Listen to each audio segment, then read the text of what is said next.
भागवत जी का प्रथम श्लोक है, जन्माद्यस्य तोन्वयादितरतः। बहुत ध्यान से सुनिएगा। मैं कथाओं में कहा करता हूं बंधुओं, भागवत जी के 18,000 श्लोकों में प्रथम श्लोक के प्रथम शब्द और 18वें 1000वें श्लोक का अंतिम शब्द यदि दोनों मिला दिए जाएं तो पूरी भागवत का सार समझ में आ जाएगा। श्रीमद् भागवत के प्रथम श्लोक का प्रथम शब्द क्या है? जन्म। और श्रीमद् भागवत के 18,000वें श्लोक के अंतिम शब्द क्या है? अंतिम श्लोक कैसे? नाम संकीर्तनम यस्य सर्व पाप प्रणाशनो प्रणामो दुख समनस्तम नमामि हरिम परम। तो हरिम परम, प्रथम शब्द भागवत का जन्म और अंतिम शब्द भागवत का हरिम परम। हमारा जन्म का गंतव्य क्या है? हमारे जन्म का उद्देश्य क्या है? कभी पूछा आपने खुद से? हम लोग इतने बड़े बड़े उम्र के होके बैठे हैं, आज तक हमने कभी खुद से पूछा कि हम लोग क्यों जन्मे? माता पिता ने हमको जन्म क्यों दिया? ऐशो आराम करो, धन कमाओ। कौन नहीं कमा रहा? सुत दारा और लक्ष्मी पापी के भी हुए, पापी भी धन कमाता है। आप कहोगे माता पिता ने हमको जन्म इसलिए दिया। आप जो भी निकाल करके लाओगे वो सब सबने किया है, और आप नहीं करोगे तो क्या वो कार्य होगा? नहीं, कोई और करेगा। अपना उद्देश्य कभी पूछा हमने खुद से? कभी नहीं। श्रीमद् भागवत जी पहले ही उद्देश्य क्लैरिफाई कर देती हैं। अगर आप भागवत जी के पंडाल में बैठे हो तो आपका एक ही उद्देश्य है, हरिम परम। ये जन्म मिला है, इसका गंतव्य है, इसकी डेस्टिनेशन है हरिम परम, परम हरि के चरणारविंद। मृत्यु नहीं है हमारी गंतव्य, मृत्यु नहीं है हमारा गंतव्य। स्कूल जाने वाला बालक, उसका गंतव्य क्या है? छुट्टी कब होगी? ये कोई बात है? अरे वो पहले पीरियड से यही इंतजार कर रहा है कि कब घंटी बजे, कब घर जाऊं। तो ऐसा बालक कभी नहीं पढ़ पाएगा। बालक स्कूल जाए और उसका गंतव्य क्या होना चाहिए? विद्या अर्जन।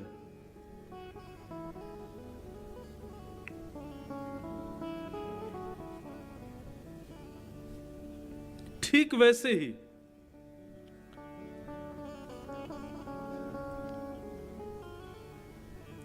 स्कूल की घंटी बज जाए उससे पहले टिफिन पूरा करना है, नहीं तो घर जाके मां मारेगी, टिफिन नहीं खा के आया। हम वही यही कर रहे हैं हम लोग। मृत्यु हो जाए उससे पहले घर बना दो, उससे पहले पैसा कमा लो, उससे पहले प्रॉपर्टी खरीद लो, बच्चों की शादी कर दो, इसका ये कर दो, इसका वो कर दो, जल्दी जल्दी कर लो। क्यों? मृत्यु देवी आके पूछेगी क्या क्या किया। अरे इसके लिए थोड़ी आए संसार में। संसार रूपी इस स्कूल में आए हैं तो यहां अर्जन करने आए हैं। किसको अर्जन करने के लिए आए हैं? हरिम परम, परम हरि को अर्जित करने के लिए आए, उनको लेने के लिए आए। ये भागवत का उद्देश्य है। यहां से बाहर के लोगों का क्या उद्देश्य है, उससे हमारा आपका कोई मतलब नहीं। उनका जो हो वो करें, जो चाहें। पर आप कथा में आए हो, इसका मतलब आप भक्त हो, आप वैष्णव हो, आपको ठाकुर जी की कथा से रुचि है, इसका मतलब आप ठाकुर जी के द्वारा चुने गए हो। तो आपका एक ही उद्देश्य है, हरिम परम। मृत्यु हो, स्कूल की घंटी बजे, उससे पहले पहले हमको हरि परमानंद को प्राप्त करना है। हरिम परम, ठाकुर जी की शरणागति लेनी है, हमको भगवत प्राप्ति करनी है। यही भागवत का उद्देश्य है। मैं कहा करता हूं कथा में कि श्रीमद् भागवत का पंडाल ये एक श्रृंगार घर है। श्रृंगार घर। यहां पर आने वाले आप सब लोगों का श्रृंगार किया जा रहा है, और श्रृंगार करता हम बैठे हैं, हमारे साथ गंधर्वजन बैठे हैं, ब्राह्मण देवता, सब श्रृंगार करता है। आप लोगों में से जो एकाग्र होकर के, श्रृंगार में भी तो एकाग्रता चाहिए ना। अब कोई काजल लगा रहा है आंख में और आप यूं यूं हिलते जा रहे हो तो वो फैल जाएगा, विचित्र लगोगे। आपके कोई श्रृंगार किया जा रहा है और आप एकनिष्ठ नहीं हो, अपने मन को एकाग्र नहीं हो, हिलते डुलते रहोगे तो निश्चित है श्रृंगार बिगड़ेगा। श्रृंगार कराने के लिए तो एकाग्रता चाहिए ना। ठीक वैसे ही ये एक श्रृंगार घर है और यहाँ हम श्रृंगार करता है। आपको अपना श्रृंगार कराना है, उसके लिए आपको मन को एकाग्र करके बैठना पड़ेगा। और जब भागवत के श्लोकों से, भागवत के भावों से हम आपका श्रृंगार करेंगे, आप सुंदर दिखोगे। तो जिस प्रकार श्रृंगार घर में जाने से आपका कोई निज व्यक्ति आपके रूप से प्रसन्न हो जाता, अरे वाह आज तो बड़े सुंदर लग रहे हो। लेकिन इस श्रृंगार घर में यदि आपने अपना श्रृंगार कराया और इस श्रृंगार को करके जब आप यहां से जाओगे तो इस श्रृंगार पर केवल एक ही रीझेंगे और वह है श्याम सुंदर, केवल ठाकुर जी। ठाकुर जी रीझ जाएंगे, वाह बड़े सुंदर लग रहे हो, बड़े मधुर लग रहे हो भाई। तो हम श्रृंगार कराने आए हैं। भक्तिमती मीराबाई कहती, जिन भेषा मारो सावरो रीझे, जिन भेषा मेरो गिरधर रीझे। मैं अपना श्रृंगार, एक राजकन्या है मीराबाई, लाखों के वस्त्र रखे हैं लेकिन नहीं पहनती, लाखों के गहने रखे हैं लेकिन नहीं पहनती। एक भगवा वेश धारण करके, साधारण से वस्त्र पहन के, गले में कंठी माला। मीराबाई का चरित्र जब सुनेंगे उसमें आता है एक वर्णन कि जब मीराबाई का ब्याह हुआ ना राणा जी के साथ, तो मीराबाई पहली बार जब अपने ससुराल गई तो उनकी ननद ने घर का दहली रोक दी। बोले भाभी जी पहले नेक दो तब भीतर आने देंगे। मीराबाई बोली क्या नेक चाहिए? बोले गले वाला हार चाहिए। तो मीराबाई ने अपनी झोली में से तुलसी माला निकाल के दी। बोले लो, इससे बढ़िया हार कोई नहीं है। अरी बहन, अरी ननद जी, आप वो दुनिया भर के सोने चांदी हीरे जवाहरातों के हार पहनोगी, एक दिन प्राण निकल जाएंगे, वो कोई और पहन लेगा। लेकिन ये तुलसी माला है, इसको गले में पहन करके आप जो पाओगी वो भी पवित्र होकर के भीतर जाएगा। इसको गले में पहन लोगी, स्नान करोगी तो सिर पर जल जाते ही जैसी तुलसी का स्पर्श होगा, गंगा यमुना कावेरी सिंधु सारी नदियों के जल के समान वो जल हो जाएगा। इसको गले में पहन करके रखोगी, कभी प्राण निकल जाएंगे। तो जिस प्रकार प्रसाद में तुलसी डाली जाती है तब ठाकुर जी स्वीकार करते हैं। यदि हमारे प्राण निकले और उस समय गले में कंठी माला हुई तो ठाकुर जी हमको स्वीकार कर लेंगे। लो ननद जी इसको पहनो। ननद ने फेंक दिया दूर। बोले क्या तुलसी माला लकड़ी पहना रही हो मुझको? तो बाद में जब उनकी ननद की बुद्धि सुधरी तो सबसे पहले आके बोली भाभी जी वो कंठी माला पहनाओ गले में। मीराबाई का श्रृंगार, मीराबाई का सब कुछ हमारे आप को रिझाने के लिए नहीं था, केवल ठाकुर जी के बीच है। इसलिए पंक्ति मुझे बहुत प्रिय है। लोग हमसे कहते हैं आप सफेद ही क्यों पहनते हो, आप धोती क्यों पहनते हो, आप तिलक क्यों लगाते हो, आप शिखा क्यों रखते हो? भैया इन वस्त्रों से कोई सामान्य व्यक्ति नहीं रीझेगा। संसारिक व्यक्ति तो इन वस्त्रों को देख के हंसी उड़ाएगा, ये कैसे वस्त्र पहने हैं। लेकिन इन वस्त्रों से श्याम सुंदर रीझ जाते हैं, ठाकुर जी रीझते हैं। जिन भेषा मारो गिरधर रीझे, जिन भेषा मारो गिरधर रीझे, जिन भेषा मारो सावरो रीझे, जिन भेषा मारो सावरो रीझे, जिन भेषा राधा रमण जो रीझे, जिन भेषा राधा रमण जो रीझे, जिन भेषा मारो गिरधर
जन्म का साफल्य क्या है? आप बाहर कहीं हो तो आपका कोई और नियम हो चलेगा, पर आप यहां बैठे हो, इस पंडाल में बैठे हो, तो निश्चित है आपका एक ही कर्तव्य है, मृत्यु से पहले पहले भगवत दर्शन। प्राण निकले उससे पहले श्याम सुंदर नेत्रों को दिख जाएं।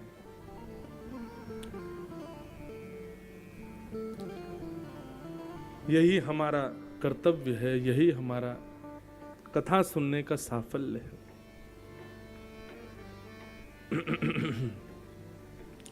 श्रीमद् भागवत के द्वितीय श्लोक में विषय, अधिकारी, संबंध और प्रयोजन 4 बातें बताई गई। सबसे पहली बात, भागवत का विषय क्या है? तो धर्म प्रोजित कैतवोत्र परमो निर्मत्सराणां सताम् वैद्यं वास्तवमत्र वस्तु शिवदम् तापत्रयोन्मूलनम्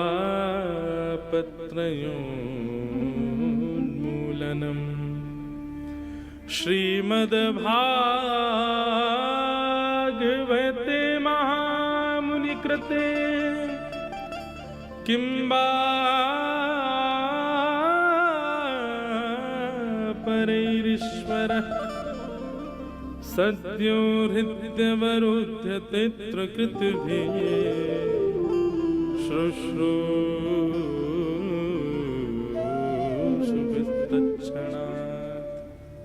बहुत ध्यान से सुनिएगा। धर्म प्रौजित कई तवोत्र परमो निर्मत्सराणाम सता। श्रीमद् भागवत का विषय क्या है? सुनने वाले श्रोता के हृदय में, कथा कराने वाले यजमान के हृदय में और कथा कहने वाले वक्ता के हृदय में, तीनों के हृदय में परम धर्म की इच्छा प्रकट होना, यह भागवत का विषय है। परम धर्म किसे कहते हैं? बंधुओं, आप सुबह उठ करके नाश्ता करते हो, दोपहर में भोजन करते हो, रात्रि में भोजन करके दूध पी के सो जाते हो, सुबह उठ करके स्नान करके बाल काटते हो, अपना श्रृंगार करते हो, वस्त्र पहनते हो, सुबह उठ करके स्नान श्रृंगार करके फिर कमाई के लिए कहीं ना कहीं जाते हो। ये सब धर्म कहलाता है, शारीरिक धर्म। इस संसार में रहने के लिए, मान प्रतिष्ठा यश वैभव प्राप्ति के लिए, 3 समय की रोटी खाने के लिए, परिवार चलाने के लिए जो आप सत्कर्म करते हो उसको धर्म कहते हैं। वो परम धर्म नहीं कहलाता। लेकिन अपने आत्म कल्याण के लिए, अपने तन के भीतर बैठे हुए जो जीव है, उस जीव के कल्याण के लिए जब आप कोई कर्म करते हो उसको परम धर्म कहते हैं। समझ रहे हैं बात को? हमारे भीतर एक जीव है जिसको आत्मा भी कहते हैं। उसने हमारा शरीर स्वीकार किया। अभी तक 20-25 साल की उम्र तक हम इस शरीर को इंतजार कर रहे थे, थोड़ा बुद्धिमान बने, विवेकी बने, तब इससे कुछ अच्छा करेंगे। ठीक है, अब ये विवेकी हो गया। अब तक शारीरिक कर्म और शारीरिक धर्मों का निर्वहन किया, सांसारिक धर्मों का निर्वहन किया। अब समय है कि अब परम धर्म करना है। परम धर्म मतलब अपनी आत्मा के कल्याण के जो कार्य होते हैं उनको परम धर्म कहते हैं।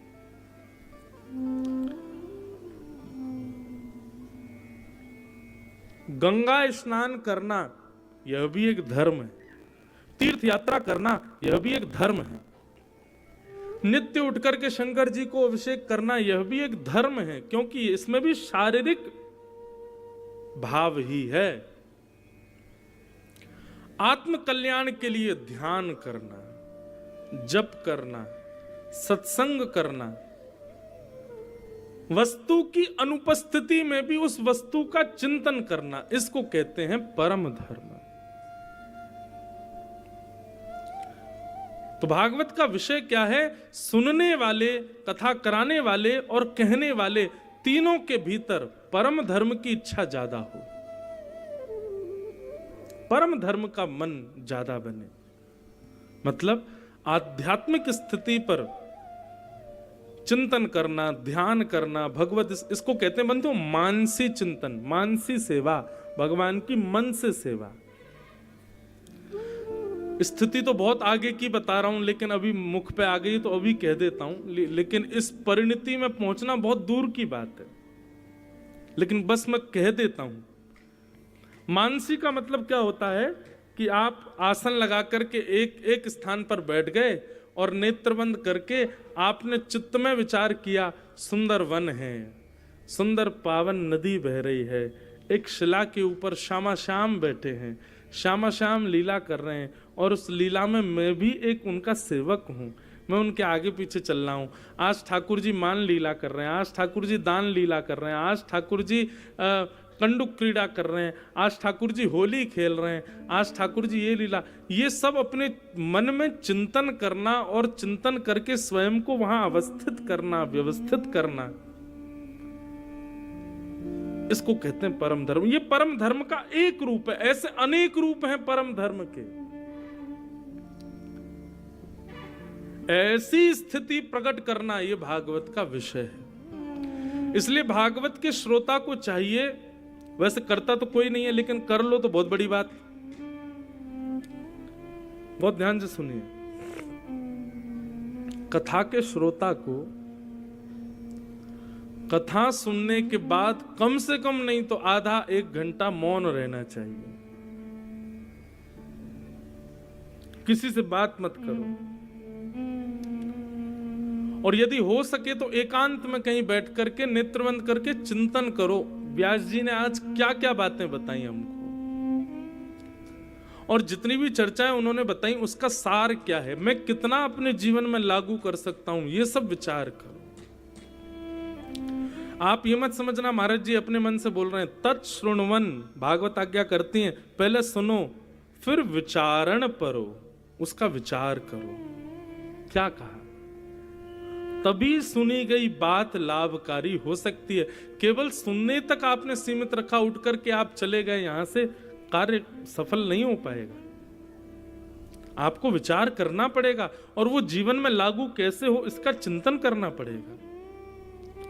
तत्श्रुण्वन प्रपठन विचारण परो भक्त्या विमुच्चेन नर, उसका विचार करना पड़ेगा। विचार करो, इसको कहते हैं परम धर्म। कथा सुनते ही आपके जीवन में लागू होने लग जाए।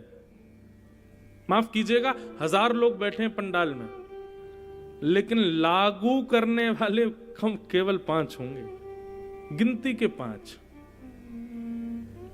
बाकी सब सुन के चले जाएंगे, लागू नहीं करेगा कोई।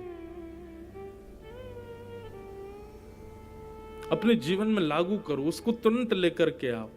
आज संतों की महिमा बताई, संतों में कौन कौन से लक्षण होते हैं सब बताए। अगर करने वाला व्यक्ति होगा तुरंत करेगा, उसको लेकर के आएगा कि नहीं मुझे ये करना है, अब मुझे ऐसे रहना है, लागू करें। तो ये है परम धर्म। दूसरा आता है श्रीमद् भागवत का अधिकारी कौन है? तो कहते हैं निर्मत सराणाम सताम, जिसके अंदर मात्सर्य दोष नहीं है, ऐसा व्यक्ति कथा का अधिकारी है। मात्सर्य दोष का मतलब होता है बंधुओं ईर्ष्या। दूसरे की प्रशंसा सुनकर के आप छटपटा जाओ, अरे कैसे प्रशंसा कर दी। आप भागवत के अधिकारी नहीं हो फिर। ना ही आप कहने के अधिकारी, ना आप सुनने के अधिकारी, ना आप कराने के अधिकारी। भागवत के अधिकारी के अंदर दूसरे की प्रशंसा सुन के कभी ईर्ष्या भाव नहीं आता। वो सबका मंगल चाहता है, सबका भला चाहता है, सबका श्रेष्ठ हो, ऐसी भावना उसके चित्त में रहती है।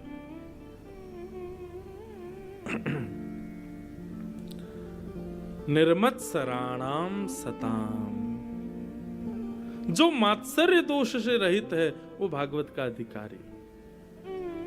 तो विषय अधिकारी। अब तीसरी बात, श्रीमद् भागवत सुनने से हमारा किससे संबंध होता है? भागवत सुनने से व्यास जी से संबंध होता है, भागवत सुनने से वृंदावन से संबंध होता है, भागवत सुनने से यजमानों से संबंध, किससे संबंध होता है? बोले वैद्यम वास्तव मत्र वस्तु शिवदम। आहा, कितनी अच्छी बात है। कथा सुनने के बाद ठाकुर जी भगवान नहीं दिखते। कथा सुनने के बाद ठाकुर जी फिर भगवान जैसे नहीं दिखते। ठाकुर जी कथा सुनने के बाद ठाकुर जी अपने जैसे दिखने लग जाते हैं। ये हमारे हैं, ये अपनत्व का भाव उनके प्रति प्रकट हो जाए। उनके प्रति ये भाव ना रहे कि ये भगवान हैं, ये सब जानते हैं, सब अंतर्यामी। नहीं, कथा सुनने के बाद ऐसा लगने लगे जैसे जैसे मैं हूं, मेरे पुत्र हैं, मेरी पुत्री है, मेरा भाई बंधु, ऐसे ये मेरे कोई संबंधी हैं, इनसे मेरा कोई संबंध है।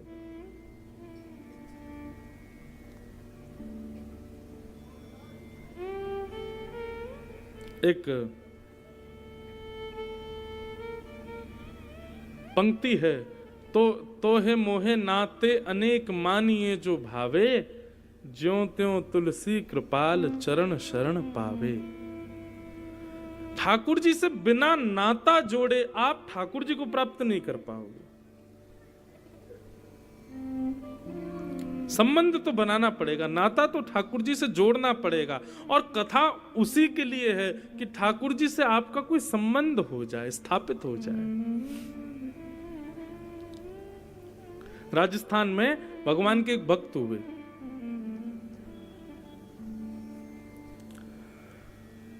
उदयपुर में रहते थे। उनका पूरा परिवार राजवंश में सेवा करता था, लेकिन वो कुछ नहीं करते थे और इसी वजह से सब उनसे परेशान रहते थे। घर के सब बड़े लोग, छोटे लोग, सब उनके पीछे पड़े रहते, तुम भी कुछ कर लिया करो, कुछ पूरे दिन बस खाते रहते हो, पड़े रहते हो, घर में कुछ करते धरते नहीं हो। ऐसा नहीं कि वो जानबूझ के नहीं करते थे, पर उनकी भक्ति में प्रवृत्ति ज्यादा थी, इसलिए बस उनको कुछ करने की इच्छा नहीं होती थी। और इसीलिए उनका ब्याह शादी भी नहीं हुए थे, क्योंकि ब्याह भी भाई उसी का ही होता है जो योग्य होता है, कमाता खाता हो, बढ़िया रहता हो, ब्याह भी उसी का ही होता है। कुछ नहीं करते थे। घर के लोग थोड़े थोड़े ताने देते थे, थोड़े थोड़े कर करके वो इतने हो गए कि अब तो सुबह से शाम तक सब उनको सुनाते, जबकि वो बेचारे दिन में केवल एक बार भोजन करते थे। बहुत ध्यान से सुनिएगा। लेकिन घर वालों के इतने ताने हो गए कि एक दिन उन्होंने कहा कि भैया आप लोगों को मुझसे इतनी परेशानी है, मैं जा रहा हूं घर छोड़ करके। बड़े भाई हंसने लगे, बोले कहां जाओगे? बोले जंगल में जाऊंगा, वन में रहूंगा मैं। भाई बोले वहां क्या खाओगे तुम, तो खाने के लिए तो घर में पड़े रहते हो, वहां क्या खाओगे तुम? बोले भैया ये आपकी सोच है कि मैं खाने के लिए पड़ा रहता हूं, ऐसा नहीं, मैं खाने के लिए नहीं जीता, बस जितने दिन जीवित हूं भगवत भजन कर सकूं इसलिए खाता हूं। और रही बात वन की, तो वन में भी बहुत सारे वृक्ष हैं, कुछ खा लेंगे, फल फूल खा करके रह लेंगे। भाई बोले 3-4 दिन के लिए भटकेगा, आ जाएगा लौट के, इसको कहो चला जाए, जा जहां तुझे जाना है चला जा। वो बोल करके गया। बोले लेकिन आप अपेक्षा मत करना कि मैं लौट के आऊंगा। भाइयों ने कहा तुम वन गए, वन में जाकर के तुम रहने लगे, तुम्हारे वहां प्राण निकल गए तो? बोले प्राण निकल गए तो ठीक है, अच्छा कोई जीव जंतु खा जाएगा। बोले भैया प्राण निकलने पर अंतिम संस्कार नहीं हो तो फिर भूत बन जाते हैं व्यक्ति, तुम्हारा अंतिम संस्कार कौन करेगा? तो उस व्यक्ति ने कहा तुम्हारा कौन करेगा भैया? बोले हमारे तो बच्चे हैं जो करेंगे हमारा। उसने भी कह दिया, बोले मैं राघव जी के लिए पूरा जीवन अर्पित कर चुका हूं, तो मेरा अंतिम संस्कार की चिंता भी श्री राम जी करेंगे, व्यवस्था कर देंगे, कोई आप चिंता मत करो, आप प्रसन्न रहो अपने घर में। और ऐसा कहकर के वो भक्त चला गया। ठाकुर जी नित्य उसके भोजन प्रसाद की व्यवस्था तो कुछ ना कुछ करा ही देते थे, रहता था वन में। धीरे धीरे धीरे वृद्धावस्था आ गई और एक दिन उनके प्राण निकल गए। अकेले विहंगम वन में कोई दूर दूर तक कुछ नहीं है, ना नातेदार रिश्तेदार, किसी को पता नहीं, प्राण निकल गए उनके। और यहां साकेत में रत्न सिंहासन पर बैठे हुए राम जी के नेत्र सजल हो गए, राम जी के मुख पर मलिनता आ गई। उस मलिनता को, अश्रुबिंद को जब हनुमान जी ने देखा तो हनुमान जी देख करके कहने लगे, हे प्रभु श्री राम, आप क्यों दुखी हैं, क्या बात है, आपके नेत्र सजल क्यों हो गए भगवान, कोई कष्ट, कोई पीड़ा, किसी की याद? तब राम जी बोले कि हनुमान जी, मेरा एक भक्त है, उसने संपूर्ण जीवन मेरा भजन किया, मेरा स्मरण किया, अपने घर तक का त्याग कर दिया, और पता जब उसने घर त्यागा तो उसके भाइयों ने कहा तुम्हारे प्राण निकल जाएंगे, तुम्हारा संस्कार कौन करेगा? तो उसने बड़े विश्वास के साथ कहा कि रघुनाथ जी व्यवस्था करेंगे। हम मन बना रहे हैं कि हम उसका संस्कार करने के लिए जाएं।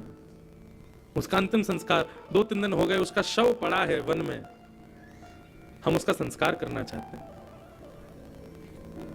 हनुमान जी ने चरण पकड़ लिए, बोले हे रघुनाथ जी, आपने भक्तराज जटायु का संस्कार किया था और उनको वो सब सुख आपने प्रदान किया जो एक पुत्र अपने पिता का संस्कार करके करता है। दशरथ जी को भी वो सुख नहीं मिला जो अंतिम समय में जटायु को आपने प्रदान किया भगवान। पर आज मेरे मन में भाव आ रहा है कि आप साकेत में बैठे बैठे जिस भक्त के अंतिम प्राण के लिए आप रुदन कर रहे हैं, आप इतने भावुक हो रहे हैं, उस भक्त के अंतिम संस्कार का यदि दायित्व हमको मिल जाए तो बड़ी कृपा होगी। हे नाथ, आप यहीं विराजे रहो साकेत में, हम पर आज्ञा करो, हम जाएं, हम उस भक्त का संस्कार करें। राम जी बोले ठीक है, आप जाओ। हनुमान जी महाराज बड़े प्रसन्न हो गए, सेना लेकर के महाराज निकल पड़े। 7 समुद्रों का जल इकट्ठा किया, विश्व भर की समस्त नदियों का जल इकट्ठा किया हनुमान जी ने, और पूरी वानर सेना के साथ हनुमान जी महाराज वन में प्रकट हो गए।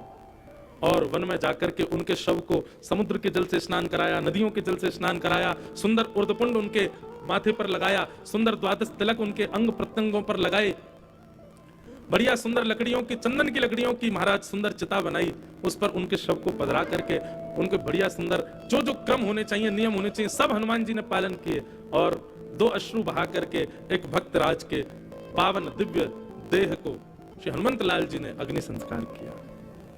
ज्यादा पुरानी बात नहीं है बंधु, 400, 450, 500 वर्ष पुरानी घटना है। और हनुमान जी ने उनके शव का अंतिम संस्कार किया। उसका प्रभाव ये कि उस संस्कार से, उनके चिता से निकलने वाली धुंध से, उनकी चिता से निकलने वाली अग्नि और सुगंधी से उस क्षेत्र में जितने भी प्रेत आत्माएं थी, भूत प्रेत आदि जो भी भटक रहे थे, सब मुक्त हो गए, सबको भगवत धाम की प्राप्ति हो गई। हमने ठाकुर जी के लिए त्यागा क्या आज तक? कुछ भी नहीं। कुछ तो त्याग करके देखो ठाकुर जी के लिए। त्यागने का मतलब हमारा ये नहीं कि कुछ बहुमूल्य वस्तु का त्याग करो, एक किसी विशिष्टता को जिसके बगैर आप रह नहीं पाते, ऐसी कोई आदत है, ऐसा कोई लक्षण है, ऐसा कोई स्वभाव है, उसका त्याग करो ठाकुर जी के लिए। ठाकुर जी प्रसन्न हो जाते हैं। मेरे लिए किया इसने ऐसा। तो श्रीमद् भागवत आपको भगवान का संबंधी बनाएगी। ठाकुर जी फिर भगवान जैसे नहीं दिखेंगे, कोई ना कोई संबंध आपको उनके प्रति दिखेगा। ठाकुर जी अपने से लगने लगेंगे।